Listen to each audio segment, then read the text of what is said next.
ಹಲ್ಲು ಉಜ್ಜುವ ಬ್ರಷನ್ನು ಎಷ್ಟು ಸಮಯ ಬಳಸಬೇಕು, ಎಲ್ಲಿ ಇಡಬೇಕು, ನೆಕ್ಸ್ಟ್ ಏನು, ಎಷ್ಟು ಸಮಯ ಹಲ್ಲು ಉಜ್ಜಬೇಕು, ಎಲ್ಲದರ ಬಗ್ಗೆ ಈ ವಿಡಿಯೋದ್ರಲ್ಲಿ ಸಿಗುತ್ತೆ. ಅದಕ್ಕೋಸ್ಕರ ಕೊನೆಯವರೆಗೂ ನೋಡಿ. ಎಲ್ಲರಿಗೂ ಪಟು ಕನ್ನಡ ಟಿ ವಿ ಯೂಟ್ಯೂಬ್ ಚಾನಲ್ಗೆ ಸುಸ್ವಾಗತ ಅಂತ ಹೇಳ್ತೇವೆ. ಶುರು ಮಾಡೋದಕ್ಕಿಂತ ಮೊದಲು ಯಾರೆಲ್ಲ ನಮ್ಮ ಯೂಟ್ಯೂಬ್ ಚಾನಲ್ ಮೊದಲು ನೋಡ್ತಿದ್ರಿ ಅವರೆಲ್ಲ ಸಬ್ಸ್ಕ್ರೈಬ್ ಮಾಡ್ಕೊಳ್ಳಿ, ಮತ್ತಲ್ಲೇ ಪಕ್ಕದಲ್ಲಿರೋ ಬೆಲ್ಲೈಕನ್ ಪ್ರೆಸ್ ಮಾಡಿ. ನಾವು ಬೆಳಿಗ್ಗೆ ಎದ್ದ ತಕ್ಷಣ ಹಲ್ಲು ಉಜ್ಜುತ್ತೇವೆ, ಅದು ಅಗತ್ಯವೂ ಹೌದು. ಆದರೆ ಪೇಸ್ಟ್ ಅನ್ನು ಬೆಳಿಗ್ಗೆ ಖಾಲಿ ಮಾಡಿ ಹೊಸ ಪೇಸ್ಟ್ ಅನ್ನು ಆಗಾಗ ಖರೀದಿ ಮಾಡುತ್ತೇವೆ. ಆದರೆ ಸಾಕಷ್ಟು ಜನರು ಹೊಸ ಬ್ರಷ್ ಖರೀದಿ ಮಾಡುವ ಬಗ್ಗೆ ಆಲೋಚನೆಯೇ ಮಾಡುವುದಿಲ್ಲ. ಹೌದು, ಮನುಷ್ಯನಿಗೆ ಶಾಶ್ವತವಾದ ಆಯಸ್ಸು ಇಲ್ಲ, ಅಂತಹದ್ರಲ್ಲಿ ವಸ್ತುಗಳಿಗೆ ಇರುತ್ತದೆ. ಅಂದರೆ ನಾವು ಬಳಕೆ ಮಾಡುವ ಎಲ್ಲ ವಸ್ತುಗಳು ಸಹ ಅಂತಿಮ ದಿನಾಂಕ ಇದ್ದೇ ಇರುತ್ತದೆ. ಅದು ಮುಗಿದ ನಂತರ ಸರಿಯಾಗಿ ಕೆಲಸ ಮಾಡುವುದಿಲ್ಲ. ಅದರಲ್ಲೂ ಬ್ರಷ್ ಸಹ ಒಂದು. ನೀವು ಎಷ್ಟು ಬಾರಿ ಹಲ್ಲು ಉಜ್ಜಲು ಬ್ರಷ್ ಬದಲಾಯಿಸುತ್ತೀರಿ ಎಂದು ಕೇಳಿದರೆ ಹಲವರು ಹಲವು ವಿಧದ ಉತ್ತರಗಳನ್ನು ನೀಡುತ್ತಾರೆ. ಒಂದು ಬ್ರಷ್ ಜೀವಿತಾವಧಿ ಕೇವಲ 2 ತಿಂಗಳು ಅಥವಾ 200 ಬಾರಿ ಮಾತ್ರ ಅಂತ ಹೇಳಿದರೆ 2 ತಿಂಗಳು ಯೂಸ್ ಮಾಡ್ಬೋದು ಅಥವಾ 200 ಬಾರಿ ಹಲ್ಲುಗಳನ್ನು ಉಜ್ಜಬಹುದು ಅಷ್ಟೇ.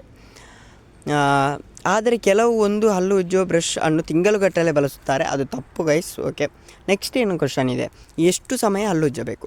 ನೀವು ಪ್ರತಿದಿನ ಎಷ್ಟು ಸಮಯ ಹಲ್ಲು ಉಜ್ಜುತ್ತೀರಿ ಎಂದು ಕೇಳಿದರೆ ಕೆಲವರು ಹಲ್ಲು ಸವೆಯವರೆಗೂ ಹಲ್ಲು ಉಜ್ಜಿದ್ದಾರೆ, ಇನ್ನು ಕೆಲವರು ಅಲ್ಲಲ್ಲಿ ಹಲ್ಲು ಹತ್ತಿರದಿಂದ ಮುಗಿಸುತ್ತಾರೆ. ತಜ್ಞರು ಹೇಳುವಂತೆ ಇದನ್ನು ಕನಿಷ್ಠ 2 ನಿಮಿಷಗಳ ಕಾಲ ಮಾಡಬೇಕಿದೆ. ನಿಮ್ಮ ಬಾಯಿಯಲ್ಲಿ ಸ್ವಚ್ಛಗೊಳಿಸಲು ನೀವು ಕನಿಷ್ಠ 2 ನಿಮಿಷಗಳ ಕಾಲ ಹಲ್ಲು ಉಜ್ಜಬೇಕಾಗುತ್ತದೆ. ಇನ್ನು ಒಂದು ಪ್ರಮುಖ ವಿಷಯ ಏನೆಂದರೆ, ಹಲ್ಲು ಉಜ್ಜಿದ ತಕ್ಷಣ ನಾವು ನಮ್ಮ ಬಾಯಿಗೆ ನೀರು ಹಾಕಿಕೊಂಡು ಬಾಯಿ ಮುಕ್ಕಳಿಸುತ್ತೇವೆ ಮತ್ತು ಅದನ್ನು ಉಗುಳುತ್ತೇವೆ. ನಾವು ಶುದ್ಧ ಬಾಯಿಯೊಂದಿಗೆ ಹಿಂತಿರುಗುತ್ತೇವೆ. ಆದರೆ ಹಲ್ಲುಜ್ಜಿದ ನಂತರ ಆ ನೊರೆಯನ್ನು ಉಗುಳಿ ಹೊರಹಾಕಿ ನೀರಿನಿಂದ ತೊಳೆಯದೆ ಅರ್ಧ ಗಂಟೆ ಹಾಗೆಯೇ ಬಿಡಬೇಕು. ನಂತರ ನಿಮ್ಮ ಬಾಯಿಯನ್ನು ನೀರಿನಿಂದ ತೊಳೆಯಬೇಕಿದೆ.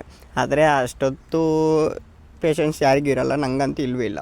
ಓಕೆ, ಬ್ರಷನ್ನು ಎಲ್ಲಿ ಇಡಬೇಕು? ಅನೇಕ ಜನರು ಹಲ್ಲುಜ್ಜಿದ ನಂತರ ಹಲ್ಲುಜ್ಜುವ ಬ್ರಷನ್ನು ಸ್ನಾನಗೃಹದ ಮೂಲೆಯಲ್ಲಿ ಇಟ್ಟು ಇತರ ಕೆಲಸಗಳನ್ನು ಮಾಡುತ್ತಾರೆ. ಆದರೆ ಇದು ಅನೇಕ ಅದೃಶ್ಯ ಸೂಕ್ಷ್ಮ ಜೀವಿಗಳಿಗೆ ಕಾಣಬಹುದು ಅನ್ನೋದು ಸಹ ನಿಮ್ಮ ಗಮನದಲ್ಲಿರಲಿ. ಆದ್ದರಿಂದ ನಿಮ್ಮ ಹಲ್ಲು ಉಜ್ಜುವ ಬ್ರಷನ್ನು ಪ್ರತ್ಯೇಕ ಸ್ಟ್ಯಾಂಡ್ನಲ್ಲಿ ಇಡುವುದು ಒಂದು ಉತ್ತಮ ಆದಂತಹ ಒಂದು ಕೆಲಸ. ಓಕೆ ಗೈಸ್, ಮುಂದೆ ಸಿಗೋಣ. ಸ್ವಲ್ಪ ಆದರೂ ಗೊತ್ತಾಯ್ತು ಅಂತ ಅಂದ್ಕೊಳ್ತೇನೆ ಈ ವಿಡಿಯೋದಿಂದ. Thank you, by.